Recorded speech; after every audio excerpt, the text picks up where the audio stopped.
আজকে 5 আগস্ট, দেশ কাঁপানো ৩৬ দিন। যে ৩৬ দিনে ছাত্র জনতার অবিস্মরণীয় রক্তস্নাত অভ্যুত্থানে আঁকা হয় নতুন বাংলাদেশ। দীর্ঘদিনের দীর্ঘশ্বাস, জমে থাকা ক্ষোভ বিক্ষোভ হয়ে ফেটে পড়ে শহরের প্রতিটি চত্বরে, দেয়ালে দেয়ালে, দেশের প্রতিটি কোণায়। 9 দফা থেকে 1 দফা, বিপ্লবী ছাত্র জনতার একের পর এক গণদাবি আর কর্মসূচির সামনে দেয়াল হয়ে দাঁড়াতে পারেনি সরকারের কোনো পেটোয়া বাহিনী। অজস্র গুলির সামনে প্রাণ দিয়েছে এক, এগিয়ে এসেছে অনেক।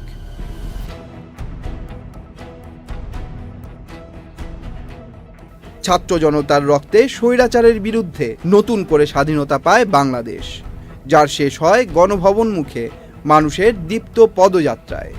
গণভবনের দেয়ালে দেয়ালে লেখা হয় নতুন কাব্য, ক্ষমতা জনতার, জনতা ক্ষমতার জন্য নয়। সারা পৃথিবী